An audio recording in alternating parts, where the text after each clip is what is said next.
जेव्हा तुमच्या बॉडीचं टेम्परेचर 104 वरती जातं तेव्हा त्याला उष्माघात किंवा सनस्ट्रोक असं म्हटलं जातं. उन्हाळ्याच्या अनुषंगाने काय खावं काय नाही याच्याविषयी सांगताना सर्वप्रथम उन्हाळ्यामध्ये आपल्या शरीरात काय बदल घडत असतात हे समजून घेणं आवश्यक आहे. उन्हाळ्यामध्ये लिंबू पाणी, कोकम सरबत, आमरस, उसाचा रस किंवा ताक नेमकं बेस्ट काय? टू बी प्रिसाइजली वाताची वृक्षता आणि पित्ताची उष्णता शरीरात वाढत असते.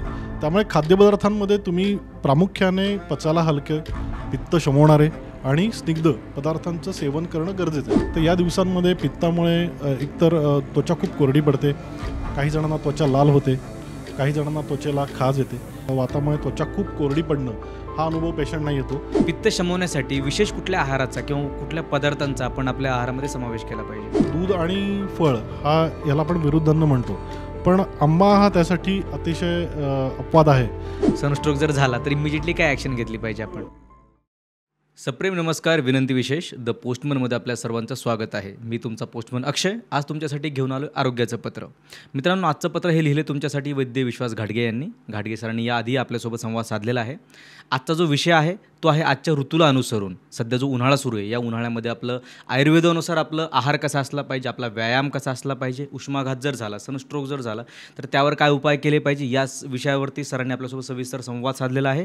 त्यामुळे हे पत्र शेवटपर्यंत नक्की पहा. पोस्टमनला जर सबस्क्राईब केलं नसेल तर नक्की करा आणि बेल आयकॉनवरती क्लिक करा. तत्पूर्वी मी जो हा शर्ट किंवा हा बंडी घातलेली आहे, ही घेतलेली आहे जनता खादी भांडार, खादी वर्ल्ड, लक्ष्मी रोड, पुणे इथून. तुम्हालाही अशी जर बंड्या उन्हाळ्यात घालण्यासाठी खूप उपयुक्त आहेत, त्या घ्यायच्या असतील तर खादी वर्ल्ड, जनता खादी भांडार यांच्या स्टोअरला नक्की भेट द्या. त्यांचा पत्ता मी डिस्क्रिप्शनमध्ये दिलेला आहे. चला तर मग सुरू करूयात.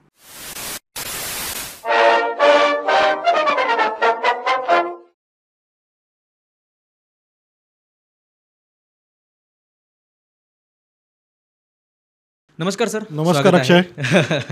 साहजिकच विषय उन्हाळ्याचा आहे आणि आपण दोघे खवय्ये आहोत. बरोबर. सुरुवातच पहिल्या प्रश्नाने हेच करणार आहे की उन्हाळ्यामध्ये आपण काय खाल्लं पाहिजे किंवा काय खाणं टाळलं पाहिजे? राईट, अगदी बरोबर आहे. बेसिकली तुम्ही पण ओळखता की बहुतेक आजारांची सुरुवात आपल्या खाण्यापिण्यापासूनच होत असते. त्यामुळे उन्हाळ्याच्या अनुषंगाने कोणतेही आजार होऊ नयेत किंवा आपण आरोग्य टिकवावं याच्यासाठी खाद्यपदार्थांमध्ये काळजी घेणं खूप गरजेचं आहे. प्रामुख्याने उन्हाळ्याच्या अनुषंगाने काय खावं काय नाही याच्याविषयी सांगताना सर्वप्रथम उन्हाळ्यामध्ये आपल्या शरीरात काय बदल घडत असतात हे समजून घेणं आवश्यक आहे. ग्रीष्म ऋतू हा आपल्या शरीरातील ऊर्जा कमी करणारा आहे, शरीरातील ऊर्जा काढून घेणार आहे. त्यामुळे या दिवसांमध्ये आपल्याला एकतर दौर्बल्य जाणवत असतं, ॲज वेल ॲज ऋतुचर्या जी आयुर्वेदात सांगितली त्यानुसार असं दिसून येतं की या दिवसांमध्ये आपल्या शरीरात पित्तदोष आणि वातदोष वाढत असतो. टू बी प्रिसाइजली वाताची वृक्षता आणि पित्ताची उष्णता शरीरात वाढत असते. त्यामुळे खाद्यपदार्थांमध्ये तुम्ही प्रामुख्याने पचायला हलके, पित्त शमवणारे आणि स्निग्ध पदार्थांचं सेवन करणं गरजेचं आहे. आता स्निग्ध म्हणल्यावर कुठलं तर दूध, तूप, लोणी यांचा वापर तुम्ही जेवणामध्ये करा. जास्तीत जास्त प्रमाणात त्याचं सेवन करा, ज्याच्यामुळे या दिवसांमध्ये विकनेस किंवा जे काही त्वचा कोरडी पडणं म्हणा किंवा इतर काही जे त्याशी संबंधित तक्रारी त्या कमी राहतील. पचायला हलका आहार घ्यायचा आहे, कारण पाणी भरपूर पिण्यात येतं आहे, उष्णता भरपूर आहे. त्यामुळे हलकं अन्न जास्तीत जास्त खाणं गरजेचं आहे. ऑब्व्हियसली आपण सगळेच ओळखतो की या दिवसांमध्ये गरम मसाल्याचे पदार्थ, तिखट पदार्थ कमी खायचे आहेत.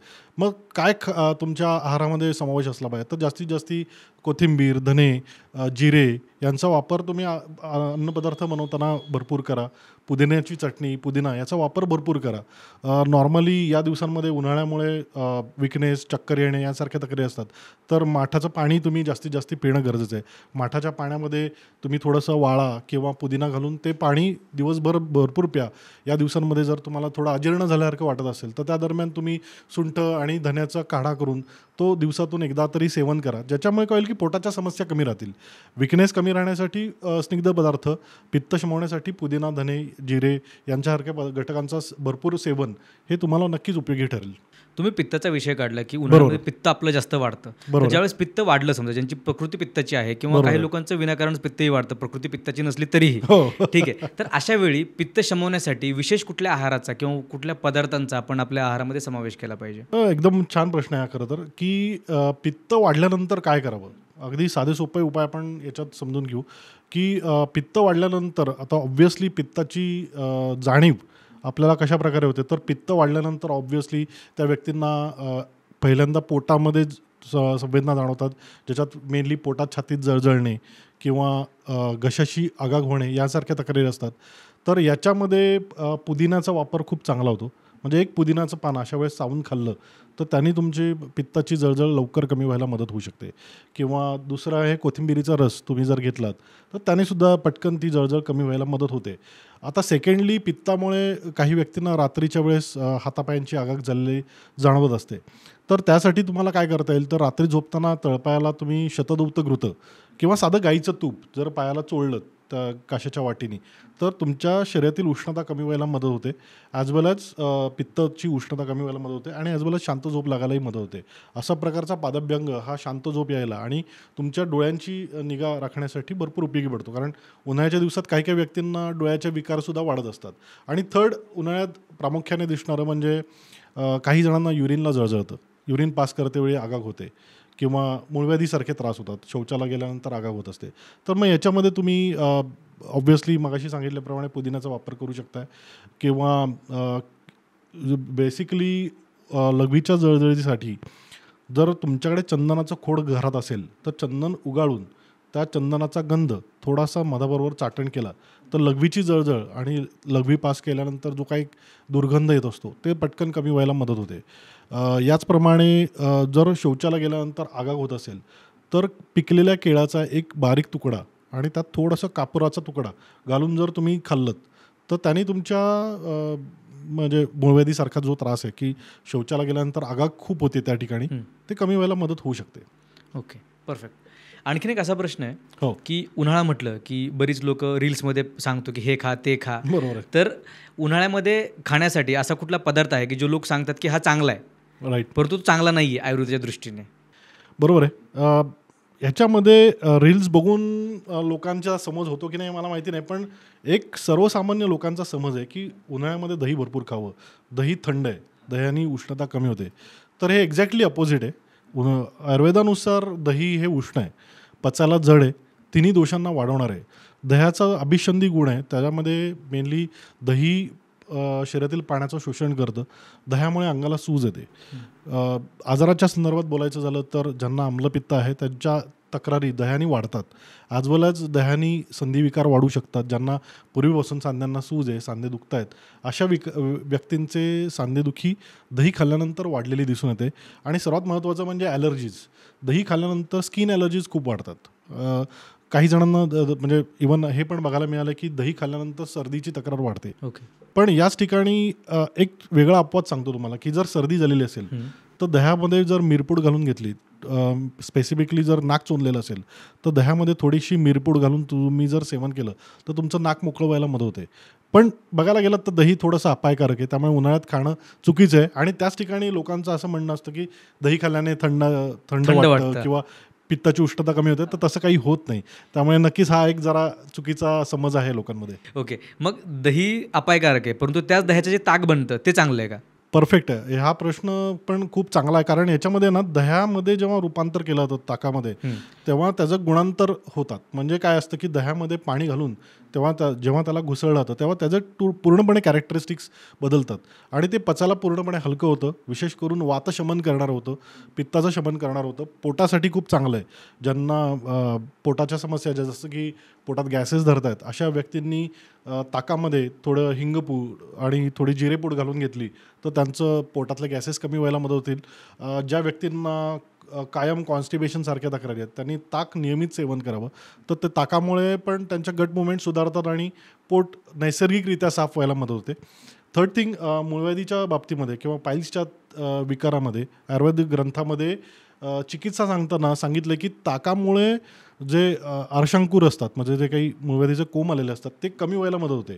जसं की गवतावर ताक पडल्यानंतर ते नष्ट होतं, तसं हे कोंब नष्ट व्हायला मदत होते, असे त्यांनी उपमा केलेली त्याची. पण डेफिनेटली कुठेतरी याचा फायदा तुम्हाला नक्की होऊ शकतो, ज्याच्यामुळे पोटाच्या समस्या कमी व्हायला मदत होते ऑब्व्हियसली आणि तुमच्या शरीरातली उष्णता कमी व्हायला मदत होते. ताकामध्ये थोडं पुदिना किंवा जिरेपूड धनेपूड घालून घेतल्याने उष्णता कमी होण्यासाठी मदत होते. क्या बात आहे, बेस्ट. आणखीन एक महत्त्वाचा प्रश्न, तुम्ही आता त्रिदोषांचा उल्लेख केला. आयुर्वेदानुसार जे त्रिदोष सांगितलेले आहेत, वात, पित्त आणि कफ, बरोबर. तर याच्यावरती उन्हाचा कसा परिणाम होतो?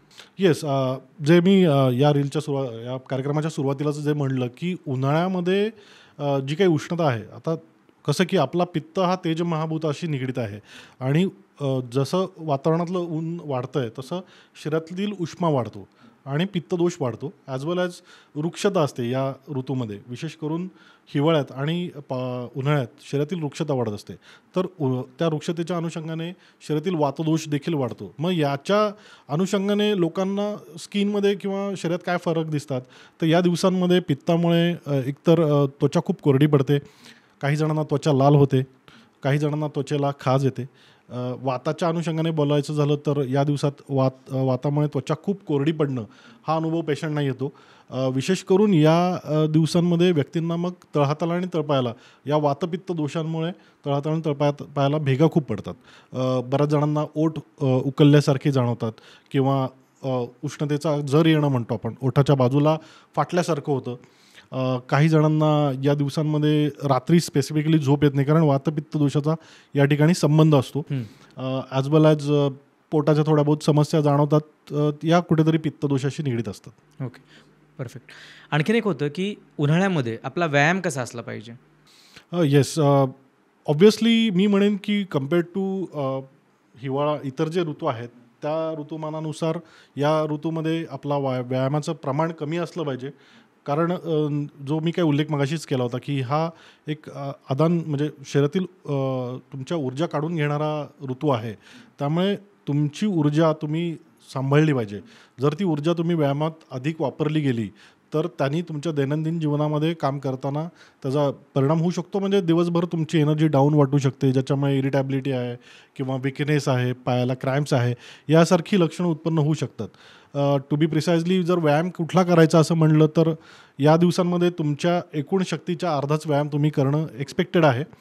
व्यायामाची जी अर्धशक्ती व्यायामाची जी काही आयुर्वेदाने जी उल्लेख सांगितला आहे त्यामध्ये व्यायाम केल्यानंतर तुमच्या हृदयाची गती वाढलेली पाहिजे, छातीत धडधड थोडीशी वाटली पाहिजे, कपाळावर घाम यायला पाहिजे आणि ऑब्व्हियसली थोडासा स्वेटिंग किंवा स्वेद यायला पाहिजे. अशा वेळेस तुम्ही समजू शकता की बा तुम्ही ॲप्रोप्रिएट व्यायाम केलेला आहे. त्यातल्या त्यात जे भारतीय व्यायामाचे प्रकार आहेत, सूर्यनमस्कार आहे, जोर बैठक आहे, याचा वापर केला तरी खूप आहे, जो थोडासा म्हणजे डायरेक्टली उन्हाशी संपर्क त्यामध्ये येणार नाही.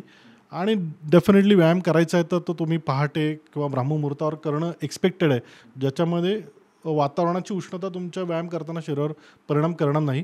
व्यायाम करतेवेळी भरपूर पाणी पिणं आवश्यक आहे.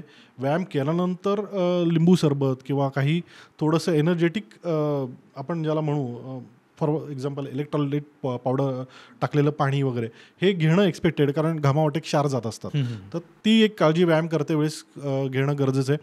थोडा व्यायाम करण्यापूर्वी जर तुम्ही गुडघ्यांना मेन सांध्यांना थोडंसं तेल चोळून जर व्यायाम केलात, जर तुम्ही जिममध्ये जात असाल तर या दिवसांमध्ये ते बेनिफिट देईल तुम्हाला. ओके, तुम्ही आता सांगितले की उन्हामध्ये आपला थकवा जाणवतो, चिडचिड होते, बरोबर. तर याच्यावरती काय उपाय, आपण काय केलं पाहिजे? Yes, definitely. आता या बाबतीत जर बोलायचं झालं तर या दिवसांमध्ये पाण्याचं मुबलक सेवन तुम्ही करणं गरजेचं आहे. त्यातल्या त्यात आयुर्वेदीय दृष्टिकोनातून जर बोलायचं झालं तर डायरेक्टली फ्रीजमधलं पाणी पिण्यापेक्षा तुम्ही जरा माठातलं पाणी प्या. त्याचबरोबर तुमच्या एनर्जी लेवल्स मेंटेन करण्यासाठी थोडं तुम्ही दूध किंवा दुधाशी निगडीत दुग्धजन्य पदार्थांचं सेवन तुमच्या पचनशक्तीनुसार करा, तर त्याने तुमचे एनर्जी लेवल्स मेंटेन होतील. विशेष करून जेव्हा तुम्हाला थकवा जाणवतो तेव्हा लिंबू, मीठ, साखर, पाणी याचं जे काही मिश्रण आहे ते घेणं गरजेचं आहे, कारण हे माधुर्य निर्माण करणार आहे, मधुर रसाचं आहे. कारण लिंबू म्हणजे आम्लरस आणि मीठ म्हणजे क्षार हे जेव्हा एकत्र येतात तेव्हा शरीरात मधुर भाव निर्माण होतो आणि या मधुर भावामुळे तुमचा थकवा लवकर दूर व्हायला मदत होते. त्यामुळे एक घरगुती एनर्जी ड्रिंक म्हणून तुम्ही लिंबू सरबताचा नक्की वापर करू शकता. त्यालाच एक सेकंड ऑप्शन म्हणजे कोकम सरबत आहे, कारण लिंबामुळे काही जणांना ॲसिडिटी होत असते. तर कोकम असं आहे की त्यांनी ॲसिडिटी होत नाही आणि ॲज वेल एज जे काही आवश्यक अम्ल आणि क्षाराचे जे संयोग आहे तो तिथे मिळून जातो. आता माझा पुढचा प्रश्न तुम्हाला असा आहे की उन्हाळ्यामध्ये लिंबू पाणी, कोकम सरबत, आमरस, उसाचा रस, बरोबर, नेमकं बेस्ट काय, किंवा ताक नेमकं बेस्ट काय? ओव्हरऑल जर तुम्ही जे जे काही उल्लेख केले आहेत हे सगळे चांगले आहेत. कारण की आपसुकच उन्हाळा म्हटलं की आपले पाय आपोआपच रसवंतीकडे वळतात किंवा बऱ्याच ठिकाणी आपल्याला कैरीचं पन्ह मिळतं रस्त्याच्या कडेला. सो यातलं नेमकं बेस्ट काय? डेफिनेटली. आता मी याच्यामध्ये जर बोलायचं झालं ना तर हे सगळे जे भारतीय पेय आहेत उन्हाळ्यातली ही सर्व बेस्ट आहेत. ऑब्व्हियसली याला जे आपण एक आधुनिकरण आलं आहे की कोल्ड्रिंक्स कार्बोनेटेड वॉटर जे आहे ते डेफिनेटली अपायकारक आहे. हा एक भेद मी नक्की व्यक्त करेन या ठिकाणी. तर उन्हाळ्यामध्ये तुम्हाला खूप तहान लागते किंवा उष्णता जाणवते तर तुम्ही कोल्ड्रिंक्स किंवा तसे काही घटक घेण्यापेक्षा तुम्ही हे जे काही घटक तुम्ही आता उल्लेख केला त्यामध्ये लिंबू सरबत, कोकम सरबत, नीरा, उसाचा रस, ताक याचं नियमित सेवन करा, हरकत नाही. मठ्ठा जो असतो तोही, कैरीचं पन्ह देखील छान आहे. कारण ह्याला कुठेतरी आयुर्वेदीय ग्रंथादार आहे आयुर्वेदीय ग्रंथामध्ये यांचा उल्लेख आलेला आहे. लिंबू सरबताविषयी मी सुरुवात करेन की लिंबू सरबत मी मगाशी उल्लेख केला की लिंबू म्हणजे आम्ल आणि मीठ, क्षार आणि थोडीशी साखर याचं जे मिश्रण आहे ना हे शरीरात मधुरभाव निर्माण करणार आहे. मधुरभाव म्हणजे मधुर रसाचे जे काही घटक असतात हे शरीराला ताकद देणार आहेत, शरीरातील उष्णता कमी करणार आहेत. ॲज वेल ॲज जे आपण कार्यक्रमात उल्लेख केला की या दिवसांमध्ये वातपित्त दोष वाढत असतो, वृक्षता वाढत असते शरीरात. ती वृक्षता कमी व्हायला यांनी मदत होणार आहे. मधुर रसामुळे तुम्हाला ताकद यायला मदत होणार आहे, गृहण करणार आहे. सेकंडली कोकम सरबत असं आहे की कोकम हे पित्ताचं शमन करणार आहे पण तेवढ्याच प्रमाणात ते आल्हाददायक सुद्धा आहे. काही लोकांना लिंबू रसाने पित्त होत असतं तर त्यांना कोकम सरबत उपयोगी पडतं, पचनासाठी पण चांगलं आहे. तिसरं आहे उसाचा रस. तर उसाचा रस हा विशेष सगळ्या आपल्याचा आवडता आहे. म्हणजे अगदी शाळेत असताना तर माझा उन्हाळ्यात कधी उसाचा रसाशिवाय गेला नाही. उसाचा रस हा अतिशय गुणदायी आहे. बेसिकली उसाचा रस हा गृहण करणार आहे, तुम्हाला ताकद देणार आहे. ओके. उसाचा रस हा आल्हाददायक आहे. त्यांनी उसाचा रस प्यायल्यानंतर आतूनच तुम्हाला एक फिलिंग येतं की हां बाबा आता बरं वाटतं, उन्हाळ्याचे जे काही त्रास होत असतो ते कमी व्हायला मदत होते. बेसिकली बघायला गेलं तर उसाचा रस हा वातपित्त दोषाला कमी करणार आहे, तुमचं पचन सुधारणार आहे. उसाच्या रसामध्ये बऱ्याचदा आलं किंवा लिंबू टाकला जातो तर त्यांनी तुमचं पचन सुधारतं. उसाचा रस हा तुमचं यकृताचं काम सुधारतो. कावळीचे परिणाम किंवा त्याचे असतात ते कमी व्हायला उसाचा रस उपयोगी पडतो. थोड्या प्रमाणात उसाच्या रसामुळे कफदोष वाढत असतो, त्यामुळे तरतम भावाने तुम्ही ते घेतला पाहिजे. बर्फ टाकून घेतात तर तो शक्यतो विदाऊट बर्फ घेतलेला चांगला आणि ऑब्व्हियसली तुमच्या पचनसंस्थेनुसारच घेतला पाहिजे. नीराच्या बाबतीत बघायला गेलात तर नीरा ही थंड आहे स्वभावाने. गर्भिणी स्त्रियांसाठी ती खूप चांगली आहे, म्हणजे गर्भाची वाढ होण्यासाठी मदत करते. नीरा बेसिकली मूत्रल आहे म्हणजे डायुरेटिक आहे, ते लघवीचं प्रमाण वाढवते. त्यामुळे ज्या व्यक्तींना या दिवसांमध्ये लघवीला जळजळ किंवा लघवी पास करतेवेळी जर त्रास होत असेल तर त्यांनी नीराचं सेवन करावं. लघवी यकृतावर काम करणारे कावळीचे परिणाम कमी करतात. एक रिसर्च असं सांगतो की TBच्या ट्रीटमेंटमध्ये नीरा ही फलदायी आहे, उपयोगी पडते. त्यामुळे नीरा घ्यायला सांगतात बऱ्याचदा. तर एक हा रिसर्च आहे अशा प्रकारे. आणि बाकी ताकाचं तर आहे, ताक तर साक्षात अमृत आहे. ताक तुम्ही या दिवसांमध्ये जरूर प्या. ताकामध्ये कोथिंबीर किंवा धने जिरे पूड असं घालून जर घेतली तर पित्तही कमी व्हायला मदत होते आणि पचनही सुधारायला मदत होते. क्या बात आहे, बेस्ट. आता तुम्ही आंब्याचा उल्लेख केला, पण आंबा तर उष्ण असतो स्वभावाने, मग तो उन्हाळ्यातच येतो आणि आपण उन्हाळ्यातच खातो. बरोबर. तर मग तो शरीरामध्ये उष्णता नाही निर्माण करत का? डेफिनेटली. आता हा प्रश्न खूप छान आहे कारण बरेच पेशंट विचारत असतात की बेसिकली आंबा हे एक या निसर्गाने दिलेलं एक फळ आहे. बेसिकली या ऋतूमध्ये ते पिकणारं फळ आहे. फणस पण समजा, फणसही उष्ण मानलं जातं परंतु ते याच सीझनमध्ये जास्त खाल्लं जातं. कारण नैसर्गिकरित्या या ऋतूमध्ये ते उपलब्ध होणारं फळ आहे, त्यामुळे ते नक्कीच आपण सेवन करावं. ते आपल्या शरीराला नक्की लागू पडतं, अपाय करणार नाही. आता ऑब्व्हियसली आंब्याचे उष्ण गुणधर्म आहेत, पण मग त्याच्यामुळे उष्णतेचा त्रास कोणाला होतात जेव्हा अतिरिक्त प्रमाणात तो सेवन केला जातो. आंब्याच्या बाबतीत बोलायचं झालं तर आंब्याचे प्रत्येक घटक, आंब्याच्या झाडाचे प्रत्येक घटक हे अतिशय आरोग्यदायी आणि गुणदायी आहेत. अगदी सुरुवात आपण आंब्यापासून करू तर आंबा जर बघायला गेलात तर काही चोकून खायचे आंबे असतात, म्हणजे देशी आंबे म्हणतो आपण त्याला, ते जास्ती चांगले आहेत. ते पचायला हलके असतात, ते वातशामक असतात, त्याच्यामध्ये फायबर्स आंब्यात पण फरक आहे. हो, तर ते फायबर्स भरपूर असतात, त्यामुळे तो आंबा जास्ती चांगला जो चोकून खाल्ला जातो. गावाकडे भरपूर प्रमाणात मिळतो तो. सेकंडली जो मोठा आंबा असतो ज्याला कलमी आंबा म्हणतात, तर कलमी आंबा जरा पचायला जड असतो, पण त्यातल्या त्यात तोही जर तुम्ही चोकून खाल्लात तर तो पचायला सोपा आहे, तो पचायला हलका आहे. ठीक आहे. पण मग आंब्याच्या फोडी करून जर खाल्ल्या तर त्या पचायला जरा जड जातात. सर्वात महत्त्वाचा आमरस आपल्या सगळ्यांचा आवडता, तर आमरस जो आहे तो आमरस पचायला जरा जड असतो, पण त्याचा दुसरा एक गुणधर्म आहे की तो सारक आहे, त्याने पोट साफ व्हायला मदत होते. तर बेसिकली कसं आहे की फळांच्या बाबतीमध्ये बऱ्याच आहार तज्ज्ञांचं पण मत आहे की तो त्याचा ज्यूस फॉर्ममध्ये खाण्यापेक्षा तो तुम्ही डायरेक्टली तसाच खाणं, तसं सेवन करणं योग्य आहे. पण आपल्या भारतीय व्यंजनामध्ये आमरस हा घटक आहे जो आपल्या सगळ्यांचा आवडता आहे, तर डेफिनेटली तो अपायकारक नाही आहे. तुम्ही या दिवसांमध्ये जरूर खा, पण तुमच्या प्रकृतीनुसार त्याचं तुम्ही प्रमाण ठरवा. हां. अगदी जर प्रमाणापेक्षा जास्ती खाल्लं तर डेफिनेटली तो पोटासाठी त्रास देईल. आता पोटासाठी आमरस किंवा आंबा खाल्ल्यावर काय त्रास होतो? पोट कुटकुटतं, पोटात गॅसेस धरल्यासारखे वाटतात, पोटात दुखतं, काही जणांना लूज मोशन्स होतात. तर त्याला उपाय काय? तर शुंठी सिद्ध जल म्हणजे आयुर्वेदात त्याचा उल्लेख आहे, म्हणजे सुंठ पावडर थोडी पाण्यामध्ये घालून, गरम पाण्यात घालून झाकून ठेवायची आणि ते पाणी थोडं थोडं तुम्ही सेवन केलं तर आमरस किंवा आंबा खाल्ल्यानंतर जे पोटाचे त्रास आहेत ते कमी व्हायला मदत होते. सेकंडली आंब्यामध्ये दूध घालून जर घेतलं तर ते पण चांगलं आहे की दूध तुपाचा वापर केला तरी माझा प्रश्न तोच उपयोगी होता पडतो. पुढचा, की काही लोक हां. आंब्याच्या रसामध्ये, आमरसामध्ये तूप टाकतात, काही लोक दूध टाकतात बरोबर. आणि फळ म्हणजे दूध आणि फळ हे विषमान मानलं जातं, तर मग ते कितपत योग्य आहे? एकदम छान आहे. हे प्रश्न हा परफेक्ट आहे की कारण दूध आणि फळ हा याला आपण विरुद्धांना म्हणतो, हां. पण आंबा हा त्यासाठी अतिशय अपवाद अपवाद आहे. आहे. म्हणजे कारण कसं की दूध आणि आंबा एकत्र जरी तुम्ही घेतलात तरी त्याने अपाय होत नाहीत. उलट पक्षी जी काही थोडंसं आंब्याची उष्णता आहे ती दुधाने टोन डाऊन व्हायला किंवा शमावायला मदत होते. त्यामुळे डेफिनेटली तुम्ही दूध आणि आंबा घेऊ शकता किंवा तूप देखील घेणं चांगलं आहे. आपण फळाविषयी बोललो त्याचप्रमाणे आंब्याची पानं ही सुद्धा फार गुणदायी आहेत. तुम्ही बघता की आपण बऱ्याचशा शुभ कार्याला तोरण लावतो हो, आंब्याच्या तोरण पानाचं. लावतो किंवा घराच्या बाहेर लावतो, कारण ते शुभ येण्याचं एक चिन्ह आहे की पॉझिटिव्हिटी आणणार आहे गोष्ट. तर काही वैद्यांच्या मते किंवा काही शास्त्रांमध्ये असा उल्लेख पण आहे की आंब्याची पानं जर पाण्यात टाकून, पाणी उकळून जर तुम्ही त्याने आंघोळ केली तर डिप्रेशनसारखे त्रास कमी व्हायला मदत होते, मनातील निगेटिव्हिटी कमी व्हायला मदत होते. आता आंब्याची कोवळी जी पानं आहेत ती अतिशय गुणकारी आहेत, ती यकृतावर काम करणारी आहेत, ती पाचक आहेत, ती मेनली तुमची ब्लड शुगर लेवल कमी व्हायला, कोलेस्ट्रॉल लेवल कमी करायला उपयोगी पडतात. तर आंब्याची पानं देखील उपयोगी पडतात. त्याचप्रमाणे आंब्याची कोय ही सुद्धा फार गुणदायी आहे. आंब्याची कोय जर सुकवून तुम्ही ठेवली घरात आणि लहान मुलांना विशेष करून अगदी जी लहान बाळं आहेत त्यांना जर जुलाब कधी झाले तर आंब्याची सुकवलेली कोय उगाळून जर त्याचा गंध तुम्ही चाटवला तर त्यांचा जुलाब थांबायला मदत होते, लूज मोशन्स थांबायला मदत होते. आंब्याची कोय विशेष करून पांढऱ्या डागांवर उपयोगी पडणारी आहे. काय आयुर्वेदिक ग्रंथामध्ये काही औषधी आहेत त्याच्यामध्ये लेपामध्ये आंब्याची कोय वापरायला सांगितलेली आहे. तिसरं महत्त्वाचं म्हणजे आंब्याची कोय ही स्त्रियांमध्ये जे काही अंगावरून पांढरं जर असतं म्हणजे श्वेतप्रदर म्हणतो आम्ही त्याला, व्हाईट डिस्चार्ज, त्यामध्ये सुद्धा उपयोगी पडते. ते कशा रसाचं आहे, त्यामुळे लूज मोशन्स किंवा या प्रकारच्या तक्रारींवर ते फार उपयोगी पडतं. वा, आता आपण थोडंसं फळांपासून दूर जाऊ. येस. आता मला सनस्ट्रोकबद्दल विचारायचं आहे, ज्याला आपण मराठीमध्ये उष्माघात म्हणतो. तर उष्माघातावरती आयुर्वेदामध्ये काय उपाय सांगितले? येस.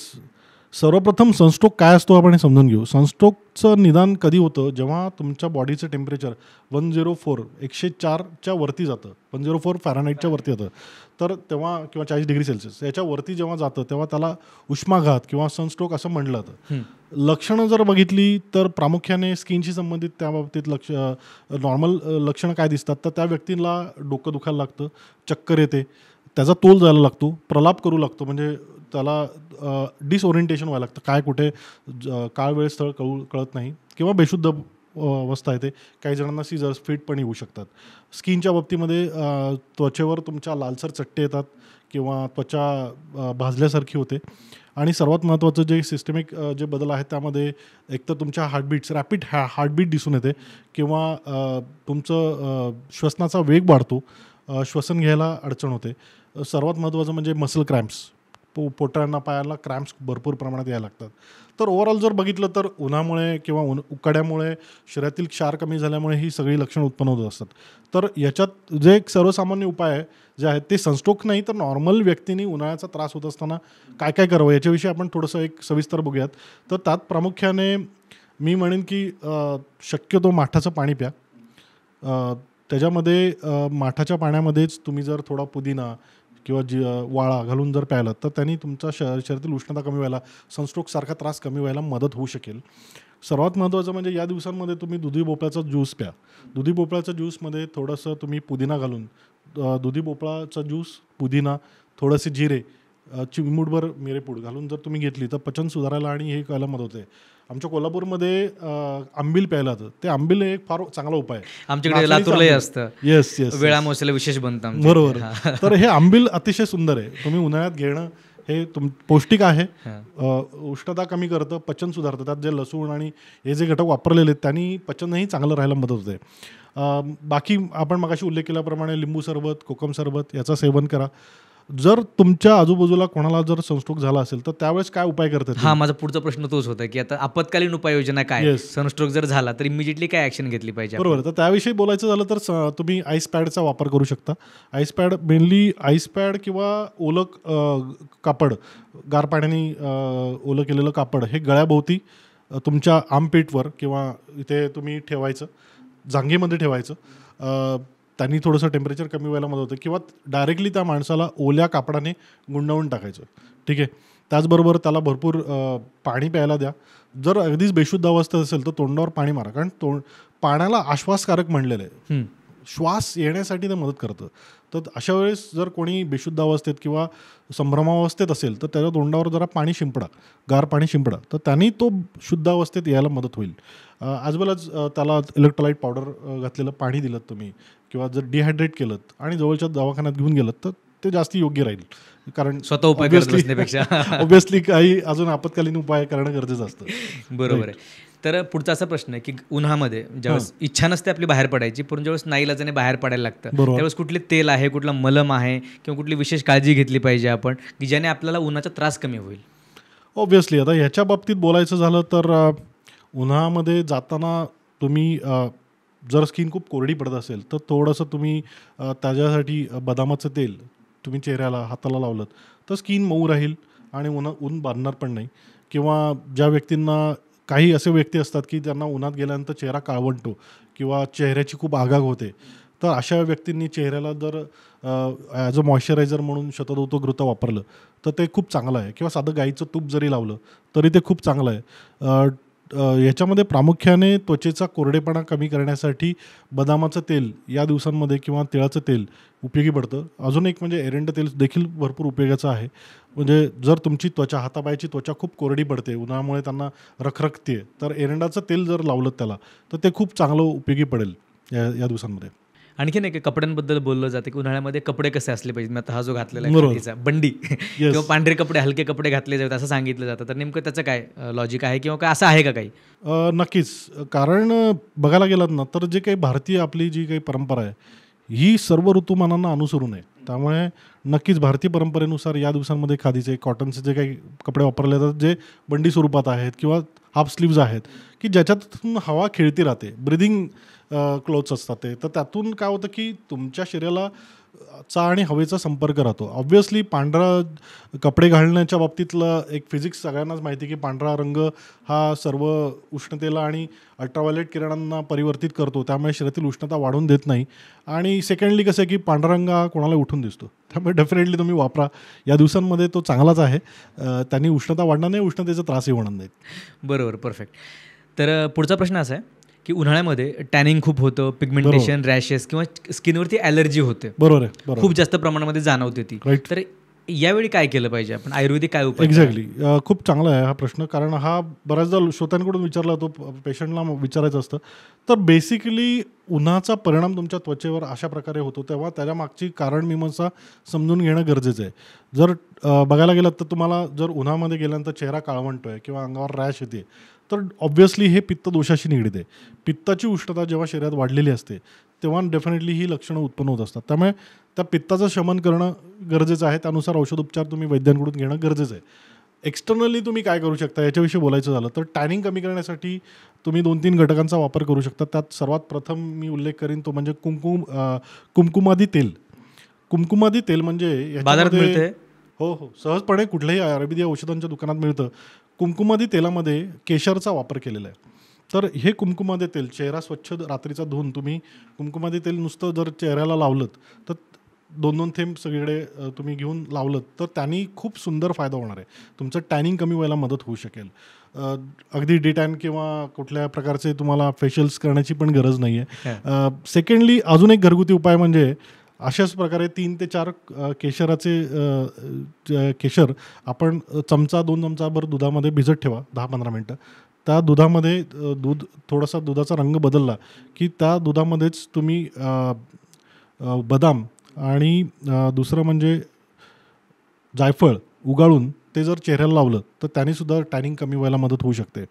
ॲज वेल ॲज फेशियल कुठले पॅक्स वापरण्यापेक्षा जर आयुर्वेदिक पॅक्स जर तुम्ही वापरले, एक सहज सोपा तुम्हाला मी सांगतो फेशियल पॅक, की मुलतानी माती थोडीशी, नंतर लोध्र चूर्ण, वाळा चूर्ण, थोड्या प्रमाणात मंजिष्ठा चूर्ण, नंतर आवळा यांचं मिश्रण करायचं पाण्यामध्ये किंवा रोज वॉटरमध्ये मिक्स करून तुम्ही एक त्याचा लेप चेहऱ्याला लावा, 15-20 मिनटं ठेवा आणि कोमट पाण्याने धुवून टाका. तुमचं टॅन कमी व्हायला मदत होऊ शकेल.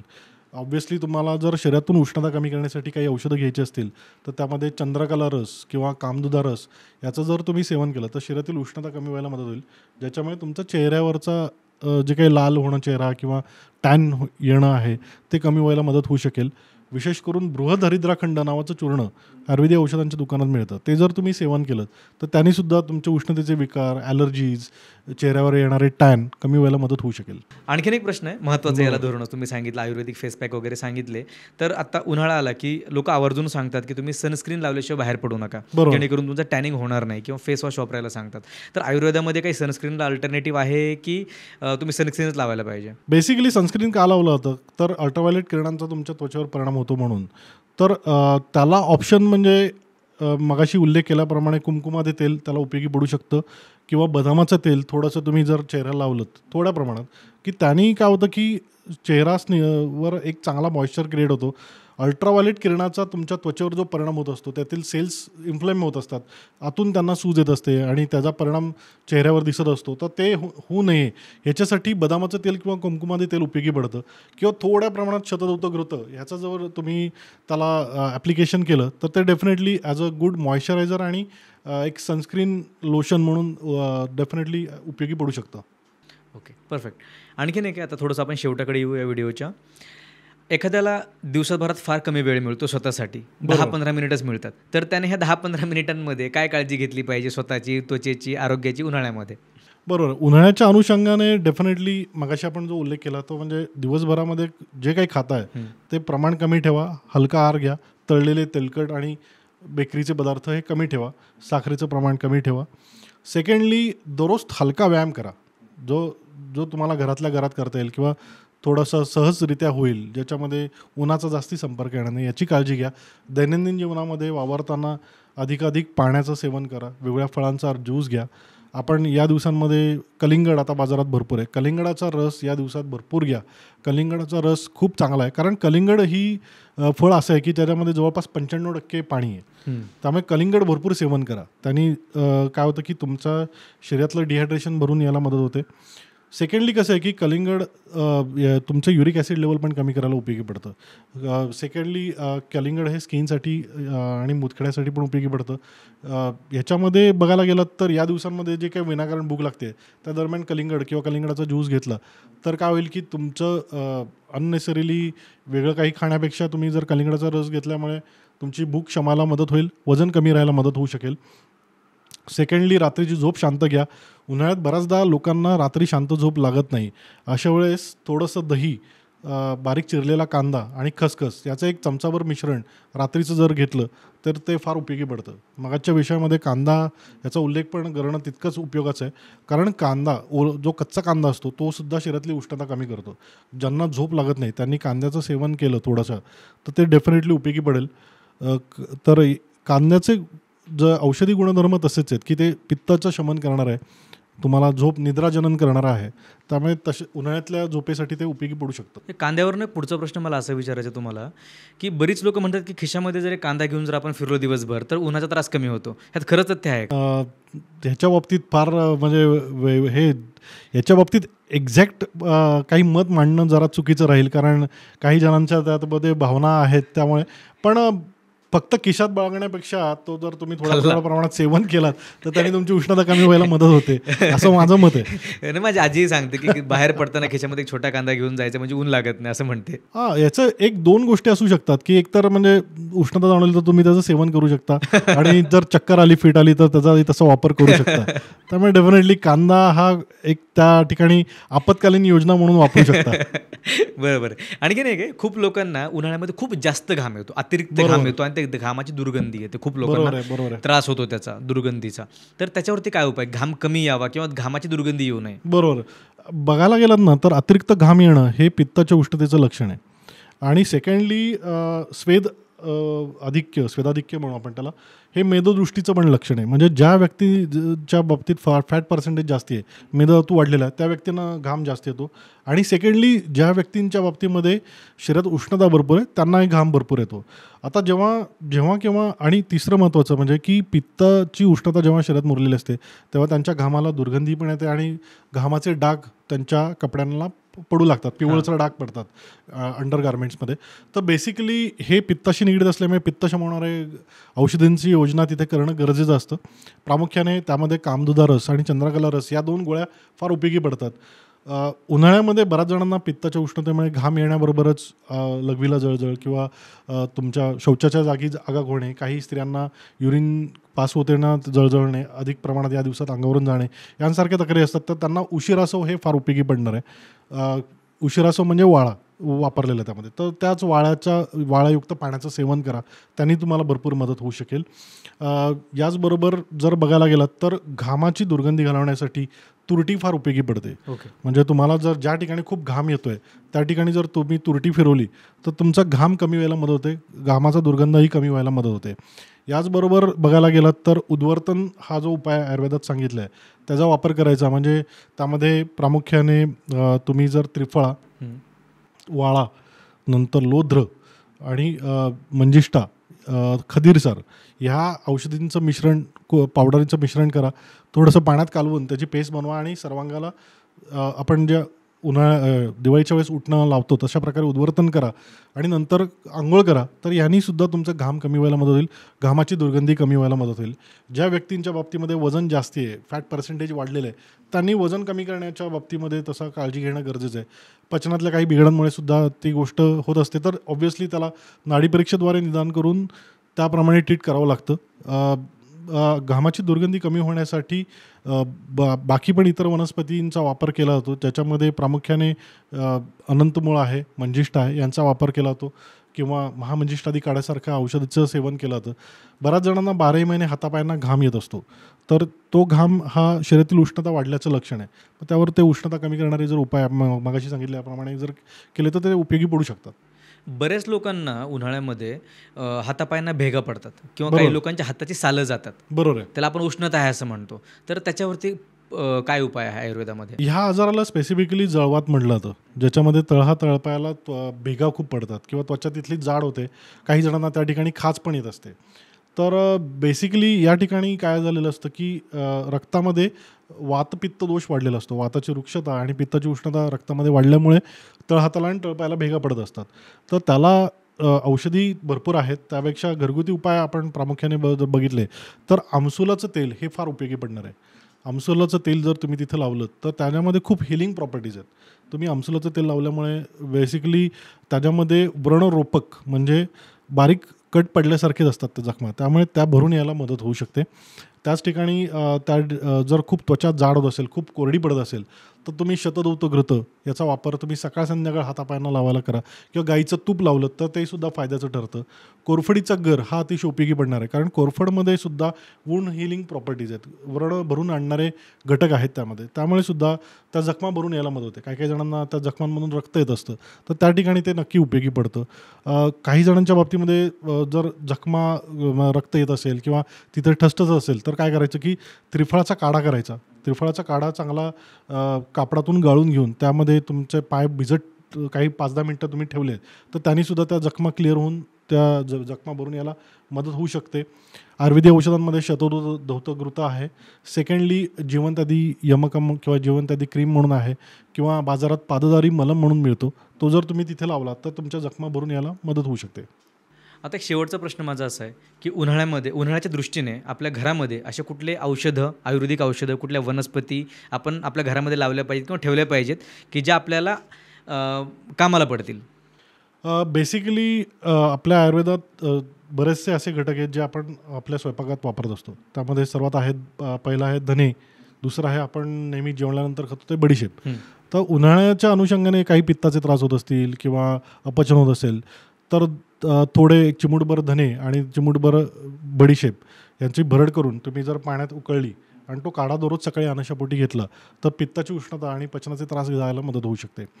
सेकंडली काही जणांना या दिवसांमध्ये वारंवार तोंड येतं.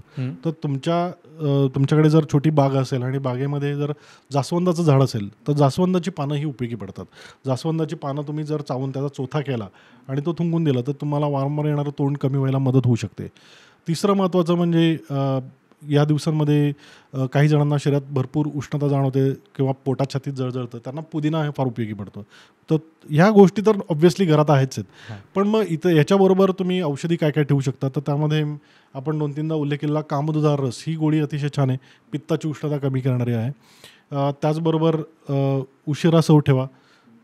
काही वेळेस काही जणांना औदुंबर जल किंवा औदुंबर अवलेह जर असेल तर तोही उपयोगी पडतो, ज्याच्याने हातापायांची आगाग कमी व्हायला मदत होते.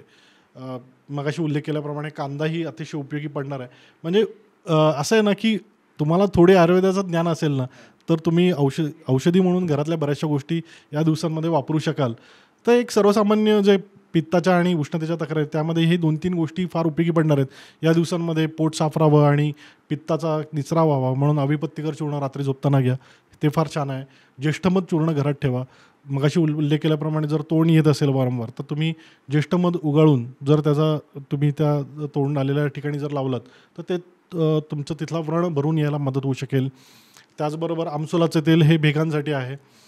आमसूल हे पचनासाठी, पित्तासाठी आहे. तर म्हणजे मला वाटतं ह्या गोष्टींमध्ये तुमचा बराचसा उन्हाळ्याचा त्रास कमी राहायला मदत होऊ शकेल. क्या बात आहे. येस. तर सर जबरदस्त मजा आली. तर मित्रांनो, तुम्हाला हा एपिसोड कसा वाटला आम्हाला नक्की सांगा. यात सरांनी आपल्याला जे उपाय सांगितले ते तुम्ही नक्की करून पहा, जेणेकरून तुमचे जे काही उन्हाचे त्रास असतील ते नक्की कमी होण्यामध्ये तुम्हाला मदत होईल. त्याचबरोबर इतरही तुम्हाला कुठले विषय पोस्टमनवरती पाहायचे असतील तर तेही आम्हाला कमेंट करून सांगा आणि पाहत राहा द पोस्टमन. हे पत्र तुमच्यासाठी लिहिलं होतं आयुर्वेदाचार्य वैद्य विश्वास घाटगे यांनी. तुम्हाला हे पत्र कसं वाटलं हे कमेंट करून नक्की सांगा. या व्यतिरिक्त तुमच्या मनामध्ये कुठले प्रश्न असतील, इतर कुठले गेस्ट असतील जे तुम्हाला पोस्टमनवरती पाहायचे असतील तर त्यांची नावं आम्हाला कमेंटमध्ये सांगा किंवा आमचा जो फॉर्म दिलेला आहे डिस्क्रिप्शनमध्ये तो भरा. आम्ही त्यांनाही पोस्टमनवरती बोलवण्याचा नक्कीच प्रयत्न करू. द पोस्टमनला जर तुम्ही सबस्क्राईब केलं नसेल तर नक्की करा. बेल आयकनवरती क्लिक करायला विसरू नका, म्हणजे पत्रपेटीमध्ये नवीन पत्र पडलं की तुम्हाला त्याचं नोटिफिकेशन लगेच मिळेल. तोपर्यंत पाहत राहा द पोस्टमन. कळावे.